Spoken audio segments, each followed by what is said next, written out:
할렐루야. 자, 이제 말씀으로 들어갑니다. 노멀 시대는 새로운 시대예요. 이전과는 전혀 다른 시대예요.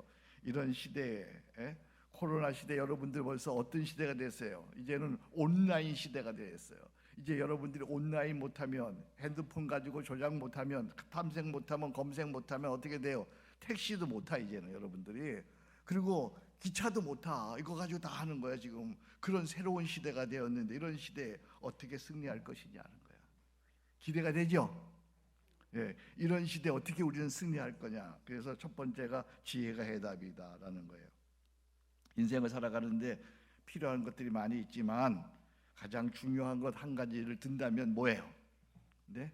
이 세상 살아가는데 필요한 것들이 참 많이 있어요. 근데 가장 중요한 것, 가장 필요한 것 한 가지를 든다면 뭐라고 그러세요? 뭐죠? 오늘 설교 제목이 뭐예요? 지혜. 눈치가 없네 여러분들. 이것이 있으면 다른 것을 다 얻을 수 있어요. 이게 뭐라고요? wisdom, 지혜예요. 그래서 성경 잠언 4장 7절 이렇게 얘기합니다. 지혜가 제일이니 지혜를 얻으라. 내가 얻은 모든 것을 가지고 명철을 얻을지니라. 지혜가 제일이다. 지혜를 얻어라. 다른 모든 것을 팔아서라도 지혜를 얻어라. 나는 여러분들이 지혜자 되기를 주의 이름으로 축복합니다. 지혜가 있으면 다 있는 것입니다. 지혜를 얻으면 다 얻는 것입니다. 근데 지혜가 무엇입니까? 잠언 9장 10절 아까 우리가 읽었습니다. 우리 한번 같이 읽어봅니다. 시작. 여호와를 경외하는 것이 지혜의 근본이며 거룩하신 자를 아는 것이 명철이니라. 할렐루야. 방송실에서는 이왕이면 에베소서 5장 15절에서 18절 나중에 좀 띄워주시면 좋겠어요. 지혜가 제일인데 지혜를 얻으라고 그랬습니다. 근데 지혜가 무엇이냐? 지혜가 뭐라고요? 여호와를 아는 것이 지혜의 근본이며 명철입니다. 여호와를 알 때 주어지는 첫 번째 지혜가 있는데 그게 뭐냐면, 여호와를 알게 되면 첫 번째 주어지는 지혜가 있는데 그게 뭐냐면 분별력이야. 한번 따라합시다. 분별력이 무엇입니까? 분별력은 사리를 바르게 판단하는 능력입니다. 시대를 바르게 판단하는 능력입니다. 내가 이 말을 해야 되는지 안 해야 되는지 아는 게 지혜입니다. 내가 나서야 되는지 안 나서야 되는지 아는 게 지혜입니다. 내가 침묵해야 되는지 말해야 되는지 아는 게 지혜입니다. 내가 무엇을 지금 해야 하는지 그거 아는 것이 지혜야. 나는 여러분 지혜자가 되기를 축복합니다. 어떤 사람은 와가지고 저한테 그래요. 목사님, 내가 이 말을 해야 되는지 안 해야 되는지 모르겠지만 그러고 하고 있어. 그 사람 바보 아니야? 그렇잖아요. 아니 해야 되는지 안 되는지 모르면 안 해야지 이 사람아. 그럼 나는 하지 말라고 그러죠. 당신이 그 말을 해야 되는지 안 해야 되는지 모르면 하지 마세요. 지혜는 분별력입니다. 그래서 리더십에서 3C를 얘기하는데요. 여러분 교재에 있네요. 교재 거기 보니까 첫 번째가 찬스, 초이스, 챌린지. 한번 따라합시다. 찬스, 초이스, 챌린지. 찬스는 뭐예요? 기회를 포착하려는 거죠. 찬스. 그럼 뭐가 있어야 돼요? 지혜가 있어야 돼요. 거기다 쓰세요. 지혜. 찬스는 기회를 포착하는 것인데 지혜가 있어야 됩니다. 초이스는 기회를 선택해야 되는데 뭐가 있어야 되죠? 용기가 있어야 돼요. 용기가 없으면 지혜를 선택할 수가 없어요. 많은 사람들이 결정장애가 있더라고요. 결정을 못해요. 그 다음에 세 번째는 챌린지, 기회에 도전하는 거예요. 기회에 도전하려면 어떻게 해요? 결단해야 돼요. 결단. 자, 3C 기회를 포착하라 그러고 여러분 지혜로 이렇게 하면 돼요. 자, 기회 찬스, 기회를 포착하라. 지혜로. 초이스, 기회를 선택하라. 용기로. 챌린지, 기회에 도전하라. 뭐라고요? 결단으로. 미국의 아이젠하워 대통령은 막 후임자가 된 케네디에게 조언을 합니다. 당신의 임무는 결단하는 겁니다. 결단. 그 지도자가 해야 하는 중요한 일이 결단이에요. 우리 아버지가 가정에서 해야 하는 중요한 일이 결단하는 거예요. 아버지가 해야 하는 중요한 일, 결단. 목사가 해야 하는 중요한 일이 결단해야 돼요. 결단. 이 결단하려면 무엇보다 뭐가 있어야 될까? 지혜가 있어야 돼요. 지혜가 없으면, 지혜가 있어야 바르게 분별하고, 지혜가 있어야 바르게 선택하고, 지혜가 있어야 바르게 결단할 수 있어요. 지혜가 없으면 잘못 분별하고, 지혜가 없으면 잘못 선택하고, 지혜가 없으면 잘못 결단해서 패망에 이르게 되죠. 그래서 지도자의 제1의 덕목이 뭐예요? 지혜야, 지혜. 아멘. 나는 여러분들이 정말 지혜자 되기를 축복합니다. 아멘 하면 믿음이 생깁니다. 지혜자 되기를 축복합니다. 그래서 에베소서 5장 15절에 보니까, 우리 한번 띄워주세요. 우리 같이 읽어봐요. 시작.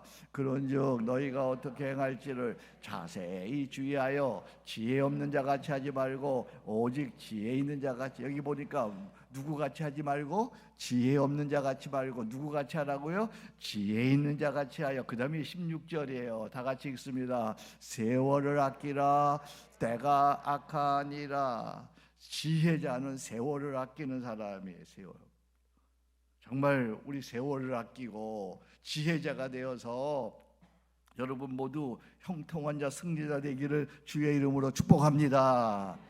주여 나를 도우사 세월호 않고서 어두운 세상 지낼 때 햇빛 되게 눈치가 없네요. 다 같이 주여 나를 도우사 세월호 않고서 어두운 세상 지낼 때 햇빛 되게 두 손 들여서 주여 나를 도우사 세월호 않고서 어두운 세상 지낼 때 햇빛 되게 하소서.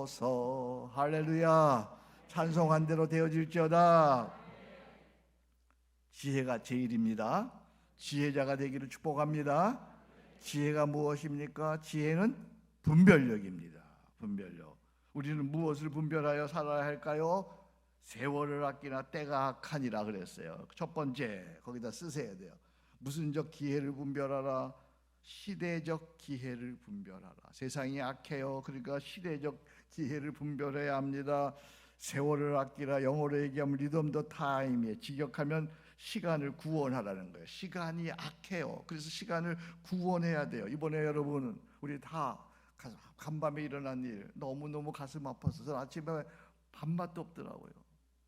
20살, 30살 된 아이들이, 우리 젊은이들이 꽃다운 나이에 피워보지도 못하고 그렇게 150명 이상 더 많이 죽을 거 아니겠어요? 아유, 왜 이런 일이 있어요? 왜 이런 일이 있냐고요? 세월이 악해.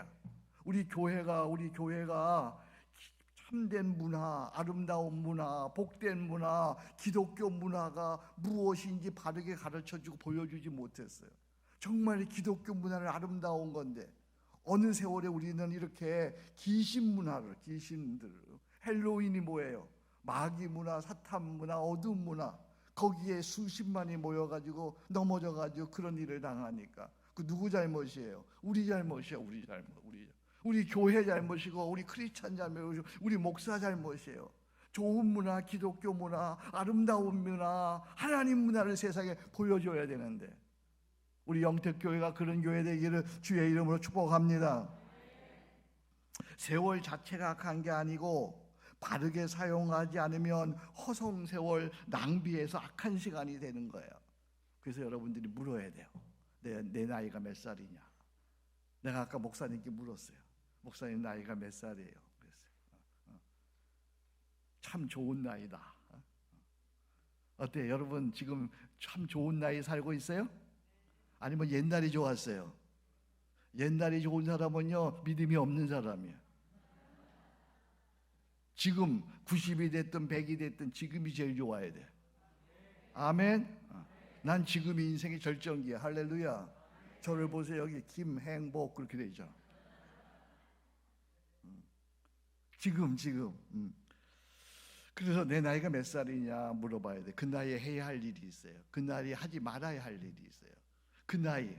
그래서 늘 물어봐야 돼요. 당신 나이가 몇 살이냐? 내 나이가 몇 살이냐? 그래서 시대적 기회를 분별해야 되는 거예요. 인생은 5계절에 비유합니다. 20대까지는 봄입니다. 배움의 계절입니다. 평생을 살아갈 기초 실력을 이때 배우는 거죠.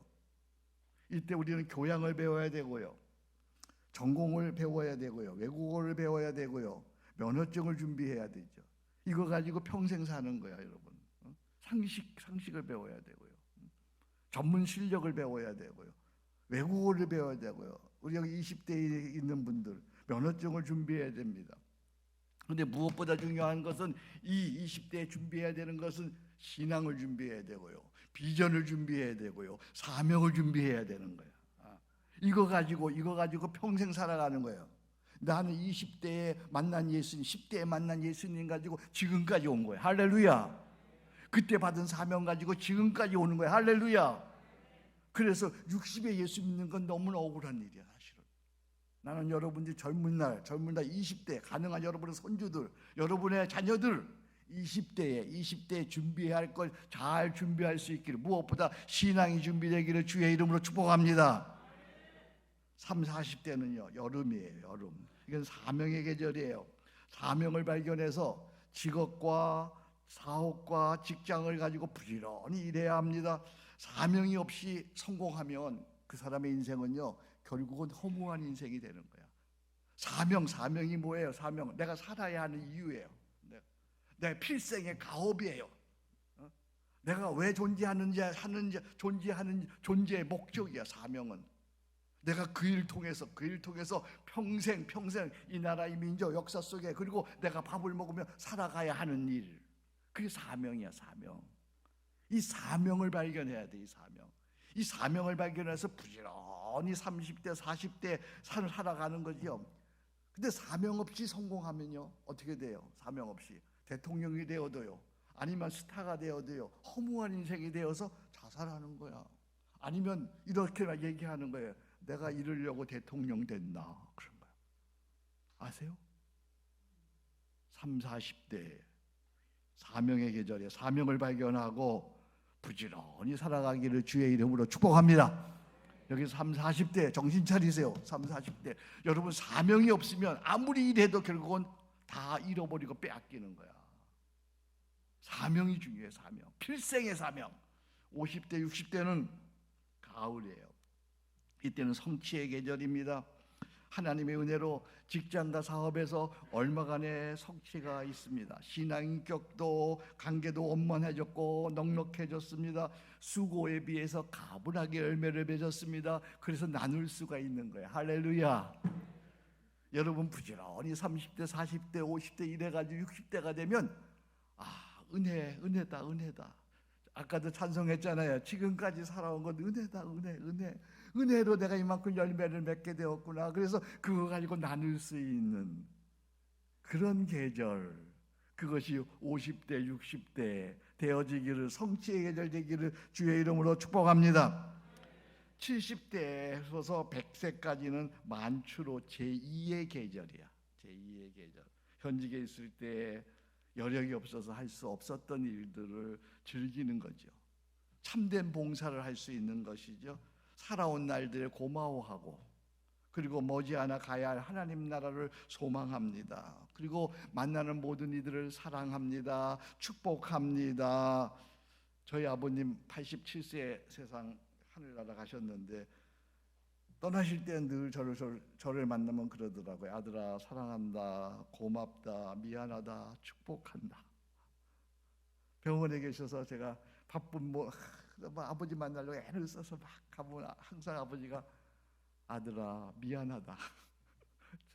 자기가 이렇게 병원에 누워 있어서 이렇게 내가 바쁜데도 불구하고 오는 게 미안하다. 그 다음에 하는 말이 사랑한다. 그 다음에 고맙다. 그리고 축복한다. 멋지죠? 나이 70 넘으면 이 말만 하는 거야. 아멘? 자꾸만 말만 하면 노인 됐다 그래. 뭐 한다고 한번 따라 합시다. 미안하다, 사랑한다, 고맙다, 축복한다. 아멘? 70 넘은 우리 내 친구들, 여기 내 친구들이 있네. 나는 이제 내년 70이야. 내년. 어쨌든 여러분들 남은 날들이 이렇게 아름다운 날들이 되기를 주의 이름으로 축복합니다. 자, 여러분 어느 계절 지나가고 있어요? 몇 살이에요? 자, 20대는 배움의 계절이에요. 30대는 사명의 계절이에요. 그리고 50대, 60대는 성취의 계절이에요. 70대, 100세까지는 만추 제2의 계절이에요. 여러분 지금 어느 계절을 지나가고 있어요? 김영석 교수님이 제가 우리 한성공동체 한국교회를 섬기는 공동체 한번 모셨어요. 작년에 모셨네요. 그분이 지금 102세잖아요. 102세. 그래서 인터뷰하면서 제가 여쭈었어요. 아, 교수님이 지금 100세 넘게 사셨는데 뭐 교수님의 인생에서 가장 결정기는 언제입니까? 이렇게 여쭤보니까 그분이 이렇게 해상을 하시더니 하시는 말씀이 돌이켜 보니까 65세에서 75세가 인생의 절정기래. 자기를 보려. 잘 가꾸면 65세부터 75세까지가 인생의 절정기야. 그래서 내가 아까 그랬잖아요. 제가 지금 인생의 절정기를 지나고 있다고. 나는 여러분들이 여러분을 잘 가꾸어서 지성으로도 영성으로도 그리고 상식으로도 교양으로도 잘 가꾸어 가지고 인생의 절정기가 되기를 주의 이름으로 축복합니다. 그러니까 정말 이 말을 할 수 있어야 돼요. 내가 지금 이 나이가 되어 보니 지금이 내 인생의 절정기입니다. 지금이 가장 좋은 때입니다. 아멘. 자, 한번 고백해 봅니다. 지금이 가장 좋은 때예요. 시작. 아멘. 우리 장로님들 나이 많았다고 옛날이 좋았다 그러면 그건 늙은 거예요. 그러면 안 돼요. 지금이 가장 좋은 때입니다. 아멘. 다 옆에 분에게 다시 한번 지금이 가장 좋은 때예요. 자. 아멘. 정말 그렇습니까? 지금이 가장 좋은 때야. 그래서 제가 이런 시를 하나 번역을 했어요. 제가 이게 한국교회에 처음 번역해서 알려준 건데요. 이런 글이 하나 있네요. 여러분 교재 볼까요? 거기 보니까 자, 우리 시를 읽으려면 백뮤직이 좀 있어야 되는데 조용하게 하나 할 일이 생각나거든 지금 하십시오. 오늘 하루는 막지만 내일은 구름이 있을지 모릅니다. 어제는 이미 당신의 것이 아니니 지금 하십시오. 친절한 말 한마디가 생각나거든 지금 하십시오. 내일은 당신의 것이 안 될지도 모릅니다. 사랑하는 사람이 언제나 당신의 곁에 있지 않습니다. 사랑의 말이 있다면 지금 하십시오. 미소를 짓고 싶다면 지금 웃어 주십시오. 당신의 친구가 떠나기 전에 장미는 피고 가슴이 설레일 때 지금 당신의 미소를 주십시오. 불러야 할 노래가 있다면 지금 부르십시오. 당신의 해가 저물면 노래 부르기엔 너무나 늦습니다. 지금 당신의 노래를 지금 부르십시오. 아멘. 주여 나를 도우사 세월 헛성 않고서 어두운 세상 지낼 때 햇빛 되게 손 높이 들고 주여 나를 도우사 세월 헛성 않고서 어두운 세상 지낼 때 햇빛 되게 하소서. 아멘. 불러야 할 노래가 있다면 지금 부르십시오. 당신의 해가 저물면 노래 부르기엔 너무 늦습니다. 지금 당신의 노래를 지금 부르십시오. 지금 기뻐하시기 바랍니다. 지금 감사하시기 바랍니다. 지금 봉사하시기 바랍니다. 지금 사랑하시기 바랍니다. 지금이 기회입니다. 두 번째, 지혜가 무엇이냐? 두 번째, 사명의 기회를 분별하십시오. 사명의 기회를. 살다가 보면 나의 재능과 은사와 실력과 능력과 직위와 목숨을 바쳐서 해야 하는 결정적인 때가 있더라고요. 살다가 보면 내 모든 것을 지금 바쳐야 하는 결정적인 때가 있어요. 소위 소명의 시간 또는 사명의 시간입니다. 이는 에스더에게는 죽으면 죽으리라라는 결단으로 왕에게 나아간 것이지요. 그래서 민족을 구원합니다. 우리 예수님에게는 십자가에 달린 고통의 극도의 시간, 십자가에 죽는 그 시간, 그것이 사명의 시간입니다. 사명. 아까도 잠깐 얘기했습니다. 사명이 무엇입니까? 사명은 살아야 하는 이유입니다. 사명은 존재의 목적입니다. 사명은 내 인생 최고의 가치입니다. 사명은 내 필생의 과업입니다. 사명은 내가 이거 하다가 죽어도 여한이 없다고 하는 그 결정적인 그런 하나님이 내게 주신 일입니다. 사명을 발견하고 사명을 위해 살다가 사명을 성취하고 사명을 위해 죽는 사람, 그 사람이 세상 가장 행복한 사람이에요. 제가 바로 그런 사람이에요. 사명을 발견하고 사명을 위해 살다가 사명을 위해 성취하고 사명을 위해 죽는 것, 이거보다 더 행복한 일은 없어요. 사명을 발견하고 사명을 위해 살면요, 어려워도 행복하고요, 힘들어도 좋고요, 고생스러워도 신나고요, 죽는다고 해도 행복한 거예요. 할렐루야. 사명을 위해 살면요, 사명을 위해 피곤해도 신나요. 제가 지금 사명을 위해 살잖아요. 저는 서초교회를 27년 8년 전에 개척할 때요, 이 서초교회가 21세기 푸르고 푸른 희망공동체 한국교회 하나의 모델교회가 되면 좋겠다고 그런 사명을 받고 시작했어요. 그래서 그런 교회가 이루어졌어요. 그 일이 다 이루어졌어요. 그래서 65세, 25세 될 때 은퇴했어요. 할렐루야. 멋지지 않아요, 여러분?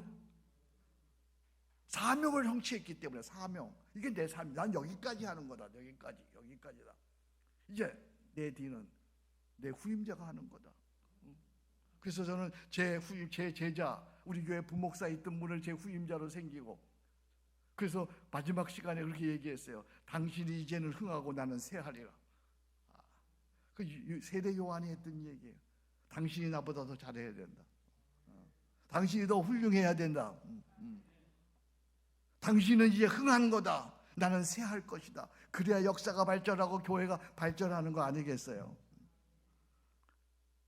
사명을 발견하고 사명을 위해 살다가 사명을 성취하고 사명을 위해 죽는 사람이 이 세상 가장 행복한 사람, 성공한 사람인 줄로 믿습니다. 민족 시인 윤동주의 시 중에 십자가라고 하는 시가 있어요. 윤동주 시 중에 여러분 잘 아는 시 뭐 있어요? 하늘 우러러 한 점 부끄러움 없기를. 그거 제일 잘 알죠? 서시. 그거보다 더 좋은 시가 있어요. 그게 바로 십자가라고 하는 시예요. 십자가. 암울한 나라를 빼앗긴 시절, 민족 시인 윤동주는 젊은 날, 30 초반의 젊은 날, 자기의 사명은 이 나라 이 민족이 해방하는 것이었어요. 이 나라 이 민족이 해방된다면 나는 죽어도 좋다. 그 길이 어디에 있을까? 그 길이 교회에 있을 것이다. 그리고 그런 생각하고 교회를 찾았어요. 그래서 교회를 바라보면서 시를 한 편 썼는데 이런 시입니다. 솟아오른 햇빛인데 지금 교회당 꼭대기 십자가에 걸리었습니다. 첩탑이 저렇게도 높은데 어떻게 올라갈 수 있을까요? 종소리도 들려오지 않는데 시파람이나 불며 서성이다가 괴로웠던 사나이, 예수 그리스도에게처럼 십자가가 허락된다면 모가지를 들이우고 꽃처럼 피어나는 피를 어두워가는 하늘 밑에 조용히 흘리겠습니다. 이 끝부분만 해.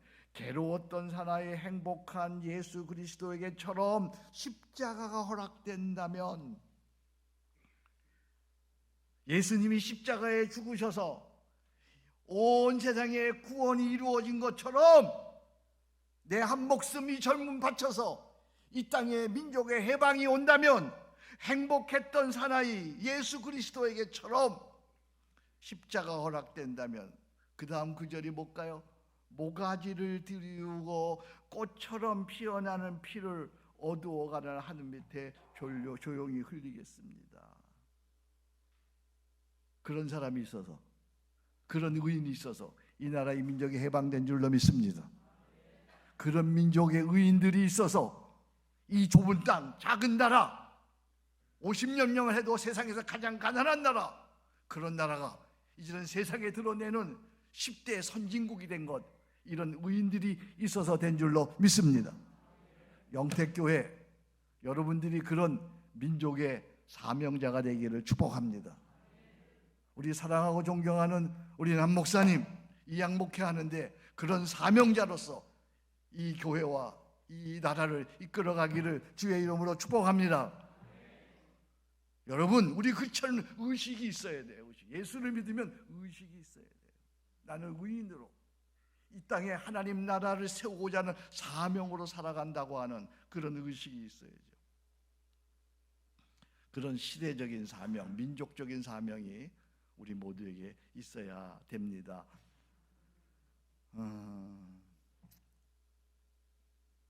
우리 남 목사님 이제 이 교회 오셔서 이 교회 오신 하나님 보내신 사명이 있을 거 아니겠어요? 사명. 왜 하나님이 나를 목사로 이 영택교회 담임 목사로 세우셨는가? 목사가 왜 목사인지 아세요, 목사님? 목사는요, 목 내놓고 하는 게 목사야. 목 내놓고 생명 걸고 목회하는 거예요. 생명 걸고 교회 지키는 거예요. 교회를 위해 살고 교회를 위해 죽고 교회에 내 인생을 바치는 거예요. 목 내놓고 하면 무서울 게 없어요. 뭘 우리가 무서워해요? 우리가 돈 벌려는 것도 아니고 명예를 얻으려는 것도 아니고 목 내놓고 하면 무서울 게 뭐가 있어요? 진짜로 정말 당당하게 목 내놓고 교회를 섬겨서 여기 이 땅에 성결교회뿐만 아니라 우리 장로교 한국 땅에 정말 아름답고 멋진 서초교회보다 더 멋있는 그런 교회 한번 해보기를 주의 이름으로 축복합니다. 그 사명이에요, 사명. 그런 제자들이, 그런 후배들이 나타나야 돼. 우리 장로님들 한번 일어나 보세요. 장로님들 한번 일어나 보세요. 장로님들. 난 부흥회하러 왔으니까 장로님들. 네. 지금 3분 계시네, 3분. 네 분 계시네.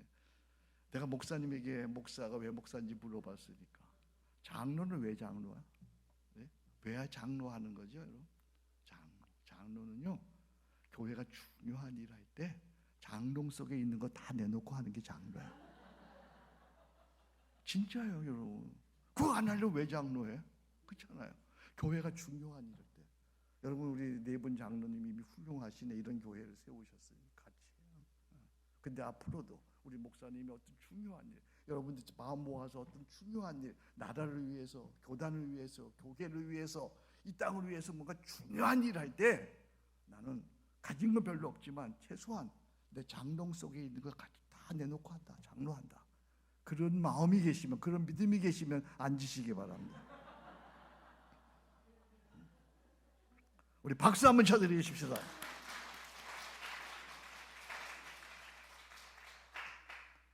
정말 여러분들, 크리스찬이 그냥 크리스찬이, 예수님 닮는 게 크리스찬이잖아요, 그죠?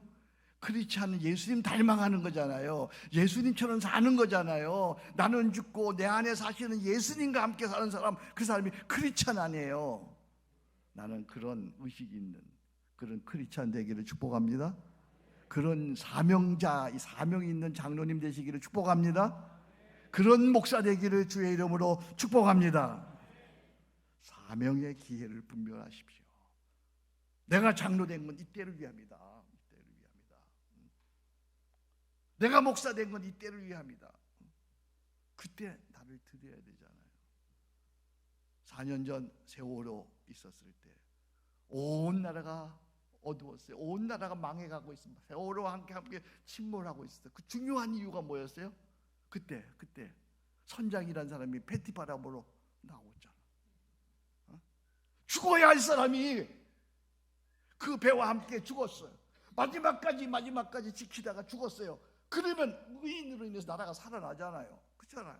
근데 부끄럽게도 아이들 다 죽어가는데 거기서 팬티 바람으로 나오니까 나라가 침몰하는 거예요. 사명의 기회에 정말 사명자로 살아가기를 간절히 소원하고 기도하고 축복합니다. 세 번째는 지혜가 무엇이냐? 제일 중요한 지혜예요. 지혜가 무엇이냐? 제일 중요한 지혜예요. 주의 뜻이 무엇인가 분별하라.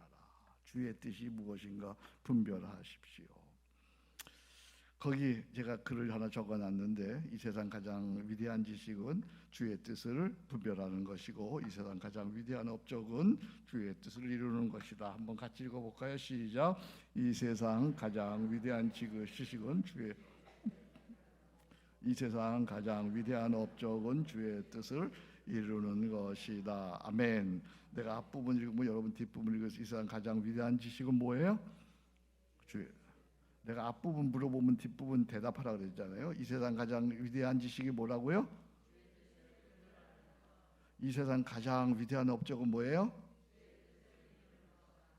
그래서 사도 바울은 이렇게 공고하지요. 그러므로 어리석은 자가 되지 말고 뭐라 그랬어요? 오직 주의 뜻이 무엇인가 이해하라 그러죠. 주의 뜻을 이해하는 게 가장 위대한 지식이에요. 주의 뜻을 행하는 것이 가장 위대한 업적이에요. 그럼 여기서 문제가, 자 서로를 보세요. 이제 그럼 문제가 어떻게 주의 뜻을 분별할 수 있을까? 네? 어떻게 주의 뜻을? 어떤 총각전 도사님이 작은 개척교회에 가서 목회하는데 한 아가씨가 오더니, 목사님 제가 기도해 보니까 전도사님 제가 기도해 보니까 전도사님과 결혼하는 것이 하나님의 뜻입니다 그러더래. 와, 이거 좀 황당하네, 그죠? 그래서 전도사님이 너무 당황해가지고 그럼 저도 기도 좀 해보겠습니다. 그리고 며칠 기도하고 와가지고 이제 그 여자 아가씨가 막 조금 좋아하고 막 그래서 이제 제가 이제 전도사님 어떻게 됐어요? 기도해 보니까 하나님 뭐라 그러십니까? 그래서 전도사님이 제가 기도해 보니까요, 당신하고 결혼하지 않는 것이 하나님의 뜻이라고 그랬죠. 하나님의 뜻이 뭐야 도대체? 하나님의 뜻을 어떻게 알 수 있는 거야? 자기 생각대로 그냥 하나님의 뜻이라면 되는 거예요? 거기 보니까 에베소서 5장 17절 18절 보니까 뭐라고 그다음 되어 있냐면, 술 취하지 말라 이는 방탕한 것이니 오직 성령의 충만을 받으라. 18절 같이 읽습니다. 시작. 술 취하지 말라 이는 방탕한 것이니 오직 성령으로 충만함을 받으라. 아멘. 방송실 센스 있었어요. 네. 그러니까 우리가 주의 뜻이 무엇인지 분별하려면 하나, 내주하시는 성령 하나님과 친밀하라. 내주하시는 성령 하나님께 물어보라. 그러니까 예수 믿는 사람의 안에는, 심령 안에는 누가 계세요? 대답하세요. 누가 계세요? 누가 계세요? 성령님. 요한복음 14장 15장 16장에 예수님 떠나시면서 내가 너희를 떠나는 것이 너에게 유익하리니 내가 떠나면 너에게 누구를 보내시리라? 보혜사 성령님을 보내시리라고. 이 보혜사가 파라클레토스. 한번 따라합시다. 파라클레토스. 파라란 말이 옆에서요. 클레토스가 돕는 자, 함께하는 자, 가르쳐주는 자, 인도하는 자, 상담해주는 자, 그런 뜻이에요.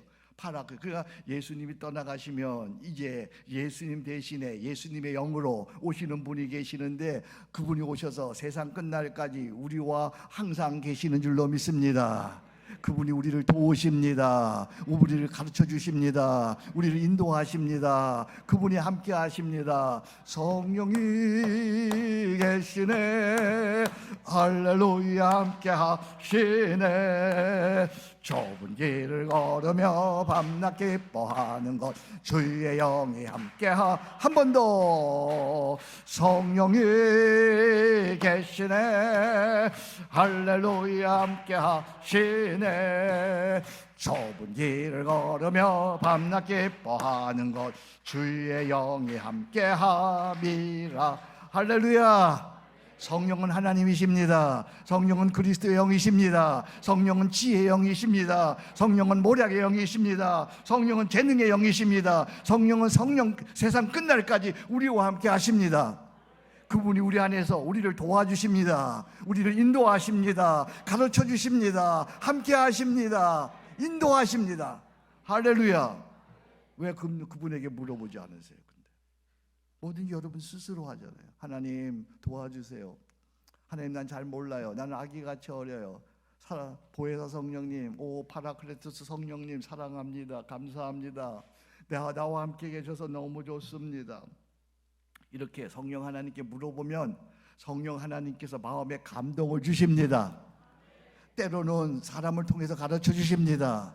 때로는 환경을 바꾸어 주십니다. 근데 언제나 말씀으로 우리에게 확인해 주십니다. 성령께 물어봐야 돼요. 여러분들이 실수하고 실패하는 걸 하나님께 물어보지 아니하고 여러분 마음대로 했기 때문에 그래요. 마음대로. 하나님께 물어보면 하나님께서 세 가지 방법으로 나를 도와주세요. 하나는 성령님께서 감동을 주셔서 나를 도와주세요. 지혜를 주셔서 도와주세요. 또 하나는 어떤 사람을 보내주셔서 도와주세요. 아니면 환경을 통해서 도와주세요. 할렐루야. 하나님께 물어보시기 바랍니다. 하나님께 물어보고. 저는 예배당 중에 서초동에서요. 예배당 아무것도 없이 예배당 지었잖아요. 예배당. 어떻게 지었는지 몰라. 하나님께서 하라 그러셨어요. 때마다 시마다 하나님의 인도를 받으니까요. 때마다 시마다 하나님의 인도를 받으니까 성령님의 도우심을 받으니까 그분이 행하세요. 아멘. 저는 65평 지하실 빌려서 교회를 개척했어요. 서초동에 65평 빌려서. 근데 하나님께서 65평 빌렸는데 지하 3층, 지상 6층 1800평에 서초동에서 하나의 랜드마크가 될 만한 아름답고 멋지고 시대의 모형이 될 만한 그런 교회를 세워주셨어요. 할렐루야. 하나님께 물어보세요. 물어보면 하나님 인도해 주세요. 아멘. 내 안에 누가 계세요? 성령님 계세요. 자, 중요한 얘기 할 거예요. 다윗하고 사울하고 다른 점이 뭔지 아세요? 다윗은 인생의 세상에 가장 승리한 사람이에요. 사울은 너무 처음에는 멋지게 나갔어요. 근데 나중에는 실패한 사람이에요. 비참하게 죽었어요. 그 이유가 뭔지 아세요? 성경 한번 보세요. 다윗은 하나님께 물어보고 여쭈어보고 하나님께 물어가라되 하나님께 여쭈어가라되 하나님께 무엇이든지 물었어요. 하나님께 때마다 시마다 물었어요. 근데 사울은 물었다는 얘기 하나도 없어. 아세요? 우리 사랑하고 존경하는 우리 장로님들 중요한 일을 할 적마다 하나님께 물어보시기 바랍니다. 우리 교회 리더 되시는 분들 내 생각과 내 뜻대로 내 방법대로 그렇게 하지 마시고 하나님께 물어보시기 바랍니다. 물어보고 모르면 그래도 신앙의 선배들이 있잖아요. 목사님이 있고 장로님이 있잖아요. 신앙의 선배들에게 물어보는 거예요. 근데 가장 중요한 건 하나님께 물어보고 무엇보다 하나님께서 내 마음에 감아주시는데 무엇보다 성경에 확신이 있어야 될 줄로 믿습니다. 성경을 따라가는 거예요. 성경. 여러분들이 참 중요한 거 우리가 이미 하나님의 뜻을 알고 있잖아요. 뭘 알고 있어요? 하나님의 뜻은 이런 거 아니에요? 하나님의 뜻은 거룩하라. 하나님의 뜻은 용서하라. 하나님의 뜻은 사랑하라. 하나님의 뜻은 전도하라. 하나님의 선으로 악을 이겨라. 하나님의 뜻은 쉬지 말고 기도하라. 하나님의 뜻은 회개하라. 그런 거 아니에요? 그죠? 이미 알고 있잖아요. 하나님의 뜻을. 거룩하라. 사랑하라. 용서하라. 근데 용서 안 해. 계속 싸워. 그러면서 하나님의 뜻을 알려달라. 그러면 하나님이 알려주시겠어요? 그 중요한 얘기가 거기 있어. 아주 중요한 얘기가 이미 알고 있는 하나님의 뜻에 먼저 순종하라는 거예요. 아멘. 거기서 적으세요. 이미 알고 있는 하나님의 뜻에 순종하라. 사랑하. 여러분 먼저 사랑하십시오. 회개하십시오. 순종하십시오. 거룩하십시오. 악에 대해서 선으로 이기십시오. 그걸 안 하면서 어떻게 다른 하나님의 뜻을 알 수가 있어요? 이미 알고 있는 하나님의 뜻에 순종하는 거야. 그러면 하나님이 다음 단계도 인도해 주세요. 아멘. 하나님의 뜻에 순종하는 것이 하나님의 뜻을 행하는 것이 최고의 위대한 일이고 최고의 승리야. 아멘. 저는 지금까지 40년 넘게 목회하면서 한 번도 내가 그 일을 할 수 있느냐 할 수 없느냐 따지지 않았어요. 뭘 물어봤냐면 하나님의 뜻인가 아닌가만 물어봤어요. 이것이 하나님의 뜻이면 내가 할 수 있느냐 없느냐 생각하지 않고 그냥 했어요. 순종했어요. 그러면 하나님이 이루어 주셨어요. 그래서 서초교회가 되었어요. 그래서 항섬 공동체가 되었어요. 패스브레이킹 목회 연구소가 되었어요. 지금도 저를 통해서 2,000교회가 넘는 교회들이, 작은 교회들이 세워졌어요. 할렐루야. 놀랄 얘기해도 놀라질 않네요.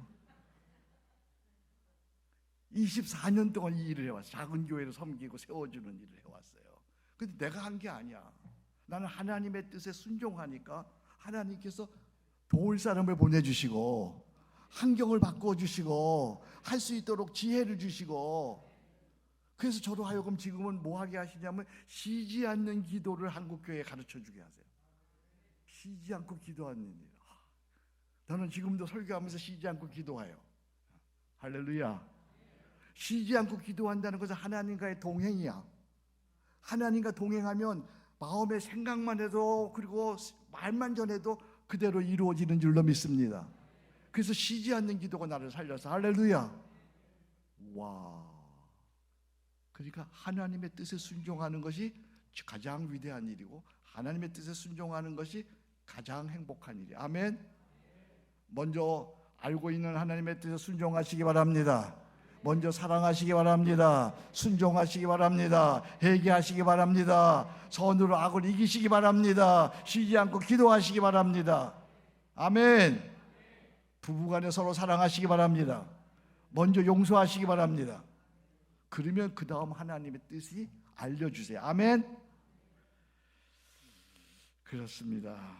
자, 정말 주의 뜻에 순종하니까요, 그리고 주님의 뜻에 묻고 행하니까요, 그분이 앞서서 다 행하시더라고요. 아멘. 놀라워요, 놀라요. 주님의 뜻을 따르는 게 얼마나 놀라운 일인지. 그래서 저는 절대 내 생각대로 안 해요. 내 경험대로 안 해요. 저도 인생을 살면서 얼마나 많은 성공의 경험이 있어요. 근데 내 경험대로 안 해요. 내 생각의 경험대로, 내 방법대로, 내 성공의 방법대로 하면 반드시 실패하더라고요. 그래서 언제나 주님께 물어요. 주님 어떻게 해요? 성령 하나님 사랑해요. 성령 하나님 감사해요. 내 안에 거하셔서 너무 좋아요. 성령 하나님, 난 아기같이 어려요. 가르쳐 주세요. 성령님 도와주세요. 성령님 이끌어 주세요. 그럼 성령님께서 감동 주세요. 그럼 그대로 해요. 그러면 그분이 놀라운 일을 행하세요. 하나님 한 번도 나를 실망시킨 적 없으시고 언제나 공평과 은혜로 나를 지키셨네. 오 신실하신 주, 오 신실하신 주, 내 너를 떠나지도 않으리라, 내 너를 버리지도 않으리라. 손들고 약속하셨던 주님, 그 약속을 지키사 이후로도 영원토록 나를 지키시리라 확신하네. 할렐루야. 하나님의 뜻을 먼저 물으시기 바랍니다. 하나님의 뜻에 순종하시기 바랍니다. 그보다 더 중요한 일은 이미 알고 있는 하나님의 뜻에 순종하십시오. 그러면 하나님이 더 높은, 더 필요한 하나님의 뜻으로 우리 모두를 인도해 주실 줄로 믿습니다. 하나님은 한 번도 나를 실망시킨 적 없으시더라고요. 아멘. 난 예수님을 70년 가까이 믿은 사람이야. 할렐루야. 근데 하나님이 걸음걸음 인도하셨어요. 자, 말씀을 정리해 볼까요? 지혜는 뭐라 그랬어요? 분별력이에요. 무슨 분별하는 거죠? 첫 번째, 시대적 기회를 분별해야 돼요. 두 번째, 뭘 분별해야 돼요? 사명의 기회를 분별. 세 번째, 뭘 분별해야 돼요? 주의 뜻이 무엇인지 분별하세요. 주님께 늘 여쭙고 언제나 예, 아멘 하세요. 지금이 바로 은혜의 날이에요. 지금이 바로 구원의 날이에요. 저는 하나님의 은혜로 30대기 전에 독일 갔어요. 제가 뭐 돈이 있어서 그 여행 간 것도 아니고요. 부모님이 뭐 훌륭해서 독일 간 것도 아니고요. 하나님의 은혜로 제가 뭐 가난하고 병들고 아무도 알아주지 않고 실력도 없고, 근데 하나님께 그렇게 기도했어요. 하나님, 저 이렇게 목사하거나 전도사 하면 아무것도 할 수 없어요. 하나님 저를 도와주세요. 그 젊은 날 하나님께 그렇게 여쭈었어요. 물었어요. 하나님께서 독일 간호사를 만나게 하셨어요. 참 은혜지요. 독일 간호사. 그래서 펜팔을 했어요. 한 서너 번 펜팔을 하다가 제가 그 사람에게 당신 한국에 한번 나오면 좋겠다. 그래서 휴가를 내서 한국에 나왔어요. 2번 편지하고 나오게 해서 만났어요. 만났는데 처음에 딱 보는 순간 아니더라고요. 그래서 내가 오라 그랬는데 그래도 체면이 예의가 있잖아요. 그래서 한 번은 더 만나고 만나지 말아야 되겠다. 그리고 이제 만났는데 2번째 만나니까 조금 내 마음에 동함이 있고 깨달음이 있었어요. 그래서 한 달 만에 결혼했어요. 그러니까 순전히 그거는 독일 가기 위한 결혼이었어요. 순전히 독일. 그래서 독일 갔어요. 일찍 독일 가서 그 당시에 성결교단에서 독일 가 있는 사람이 김희성 교수라고 한 분 계셨어요. 그리고 제가 또 그다음에 독일 갔는데요. 독일 날 하나님의 은혜로 독일 가서 목회했어요. 그래서 조그마한 교회 이렇게 목회했는데, 그 당시에 강부로 왔다가 숱한 고생 끝에 소세지 가게를 열어서 제법 성공한 사장이 있었어요. 당시에 그 사람은 정말 강부로 왔는데 독일 한국 사람들이 얼마나 무서운지요. 밤에 일하고 낮에는 소세지 가게 운영하고 그렇게 돈 벌어서 그 벤츠 타고 다녔죠. 벤츠는 그 당시에 부의 대명사예요. 근데 한국 사람이니까 그거 타고 싶어서 그 사람 그 정도도 안 되는데 그런 차를 탄 거예요. 제가 듣자 하니까 그분이 한국에서 집사였대요. 그래서 제가 그때 30대 초반이죠. 30대 초반 목사였는데 그를 만날 적마다 전도했어요. 그러니까 그분이 네 목사님, 사업이 조금 더 안정되어서 조금 후에 신앙생활 하겠습니다. 그렇게 얘기를 해요. 그러면 제가 아닙니다. 지금 교회 나오셔야 됩니다. 지금이 기회입니다. 그렇게 얘기를 했어요. 그러니까 그분이 이제 저를 이렇게 보잖아요. 그럼 저쪽에서 보는데 내가 또 전도할까 봐 나를 이렇게 피해요. 그러던 어느 날이었어요. 그분이 프랑크푸르트에서 손님 왔다고 그 좋은 차 몰고 프랑크푸르트 갔다가 전차하고 부딪혔어.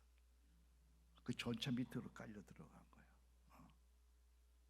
그래서 그분이 이제 거의 임종 직전에 있다고 해서 이제 병원으로 달려갔어요. 그래서 거의 뭐 무의식 상태, 이제 막 임종의 직전이에요. 그래서 그래도 혹시라도 그분의 청각이 살아있을까 해서 기회를 내고 예수 그리스도를 전했어요. 형제님, 지금이 구원의 날, 예수님은 이런 분입니다. 예수님은 지금이라도 목소리 들으시면 영접하시기 바랍니다. 그렇게 예수님을 전하고 있는 옆에서 부인이 안 된단 말이야. 안 된단 말이야. 이제 살만하니까 이제 죽으면 안 된단 말이야. 안 돼. 통곡을 하는 거예요. 내가 그 소리를 들으면서 안 되긴 뭐가 안 돼. 내가 수차례 지금이 기회라고, 지금이 예수 믿어야 한다고, 지금이 주님께 돌아와야 한다고, 지금이 구원의 날이라고 내가 얘기했잖아.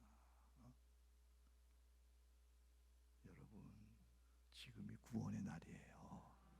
지금이 예수 잘 믿어야 하는 날이야. 지금이 사명의 기회야. 지금이 주님께 나올 때라니까요. 지금이 은혜 받을 만한 때예요. 지금이 구원의 날이에요. 혹 당신도 오늘 독일의 그 교포처럼 기회를 다 잃어버리고 처참하게 누워있는 그 사람의 모습은 아닙니까? 인생에서요, 최대의 실패는 기회를 잃어버리는 거야. 회개의 기회를 잃어버리는 거야. 사명의 기회를 잃어버리는 거예요.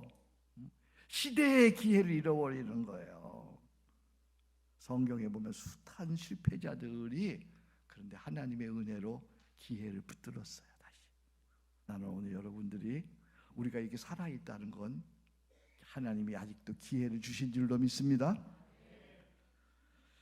제가 이제 뭐라고 말하든지 간에 그러나 아직 끝나지 않았습니다. 그렇게 여러분들이 외치시기 바랍니다. 오른손 드세요. 한번 연습해 보겠습니다. 그러나 아직 끝나지 않았습니다. 자, 오른손 드세요. 노아는 술 취한 사람이었습니다. 그러나 아직 끝나지 않았습니다. 아브라함은 너무 나이가 많았습니다. 그러나 아직 끝나지 않았습니다. 야곱은 거짓말장이었습니다. 그러나 아직 끝나지 않았습니다. 모세는 말을 잘하지 못했습니다. 그러나 아직 끝나지 않았습니다. 엘리야는 심한 우울증을 앓고 있었습니다. 그러나 아직 끝나지 않았습니다. 요셉은 파산했습니다. 그러나 아직. 베드로는 주님을 부인했습니다. 그러나 아직. 제자들은 두려워서 도망쳤습니다. 그러나 아직. 나사로는 죽었습니다. 그러나 아직. 그렇다면 아직도 우리는 끝나지 않았습니다. 살아있다는 것은 아직도 끝나지 않았다는 것입니다. 어떤 시련이 닥칠지라도 대답하세요. 그러나 아직. 직장이 없어도, 사업이 안 되어도, 은퇴했어도, 억울한 일을 당했어도, 사고를 당했어도, 병이 들었어도, 사랑하는 이가 먼저 떠났어도, 배신을 당했어도, 가난하여도, 너무너무 비참하여도, 죽을 병에 걸렸다고 해도, 피투성이가 되었다고 해도, 설사 죽는다고 해도, 아멘! 아직 끝나지 않았습니다. 우리의 생명이 아직도 살아있습니다. 지금 이 기회입니다. 지금 주님께 나오시기 바랍니다. 지금 예수님 잘 믿으시기 바랍니다. 지금 봉사하시기 바랍니다. 지금 사명을 감당하시기 바랍니다. 지금 십자가 밑으로 나오시기 바랍니다. 저는 참 행복하게 하나님의 은혜로 목회했어요. 세상 사람들이 저를 보고 성공한 목사라 그래요. 저는 하나님의 은혜로 성공했어요. 승리자가 되었어요. 근데 목회하는 일이 참 만만치 않았어요. 어려운 일, 힘든 일, 고생스러운 일, 어떤 때는요 이런 때도 있었어요. 내가 너무 힘들어서 엄마한테 갔어요. 왜 그렇잖아요. 우리 남자들이 힘들 때는 엄마 찾잖아요. 그래서 엄마를 찾아서 엄마한테, 엄마 나 요즘 너무 힘들어. 어깨가 너무 무거워. 엄마 나 어깨가 너무 무거워. 그랬더니 엄마가 이렇게 말씀하시는 거예요. 내가 너를 그렇게 힘들게 하면 오지 말아라. 내가 너를 힘들게 하는 게 뭐냐? 엄마가 그러시는 거예요. 그날 엄마한테 나오면서 차를 타고 오는데 눈물이 막 하염없이 흐르는 거예요. 나는 이제 의지할 사람이 없구나. 목사로서 내가 누구를 의지해야 되나. 그날 차를 몰고 오는데요, 이런 생각이 들더라고요. 그냥 차를 가지고 그냥 부딪히면 그대로 죽을 것 같아. 유혹이 오더라고요. 내가 엄마한테도 이렇게 살아. 위로를 못 받는구나. 그냥 차를 타고 오다가 그냥 벽에다가 들이받고 싶은 마음이야. 기리엘레에서 주님 나를 불쌍히 여기소서. 그 길로 교회로 들어갔어요. 문을 잠궜어요. 그리고 아버지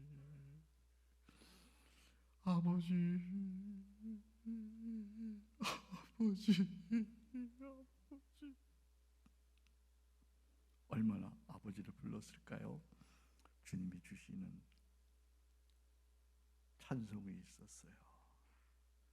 인생길 험하고 마음 지쳐 살아갈 용기 없었을 때 너 홀로 항상 단식치 말고 예수님 품으로 나오시오.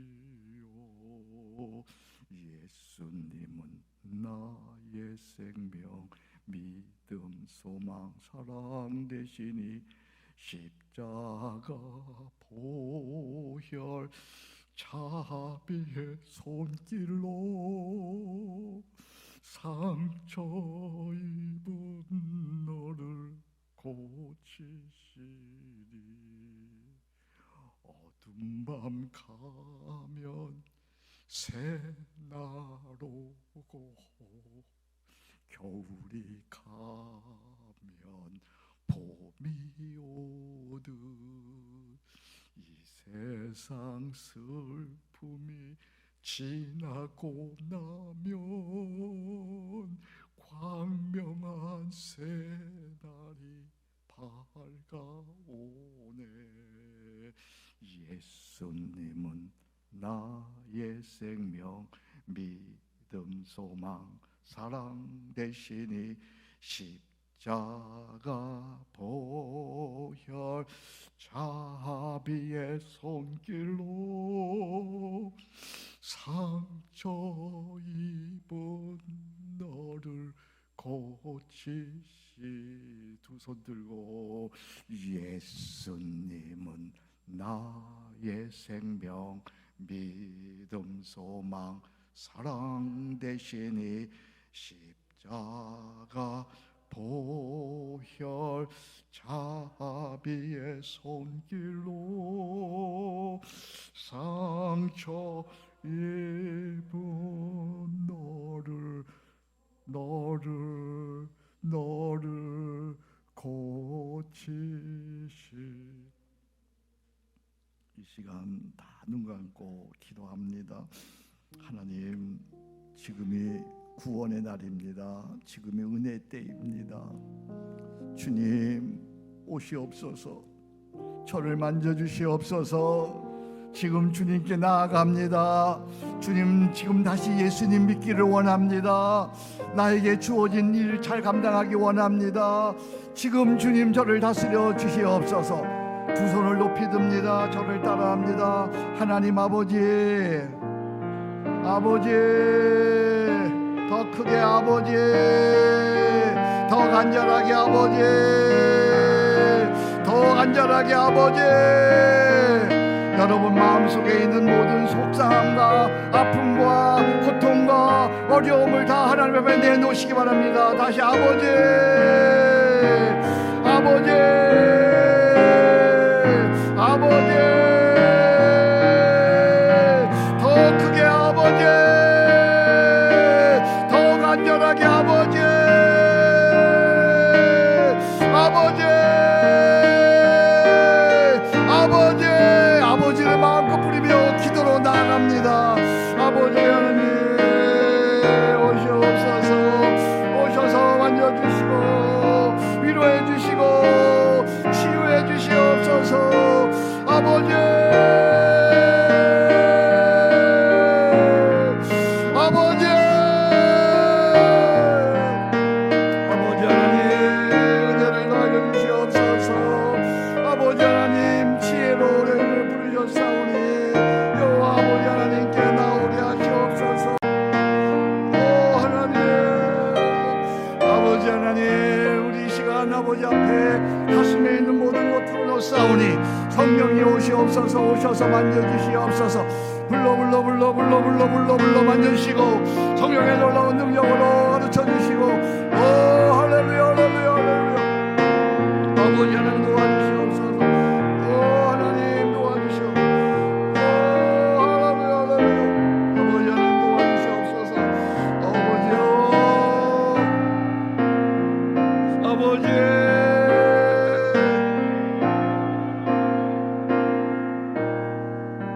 최후 승리를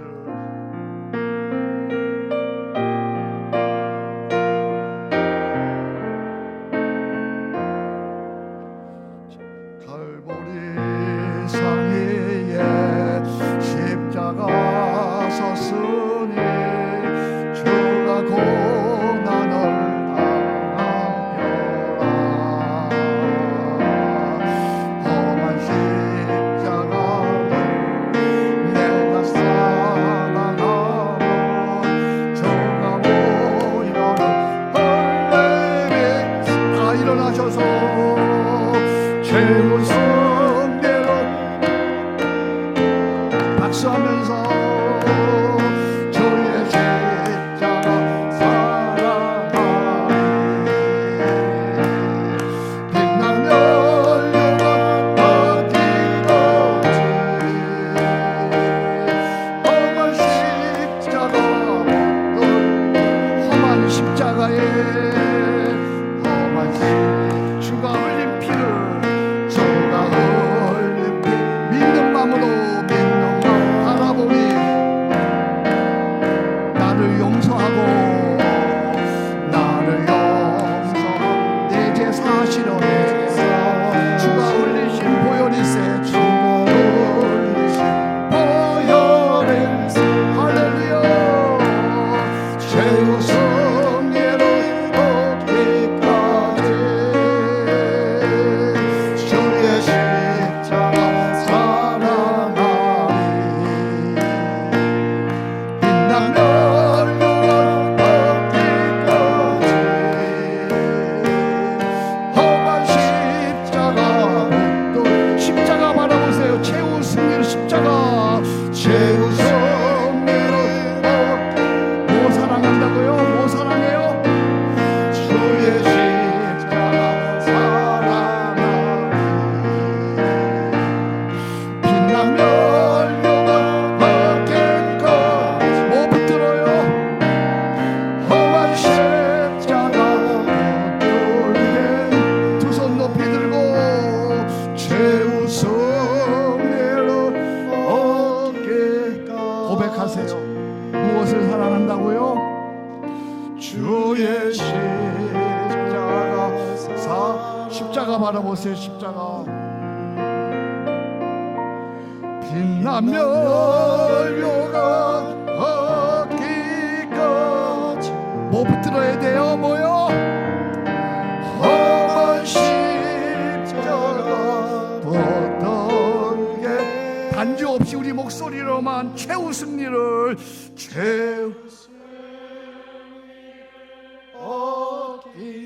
얻기까지 무엇을 사랑한다고요? 주의 십자가 사랑하리 빛나며 영원 얻기까지 험한 십자가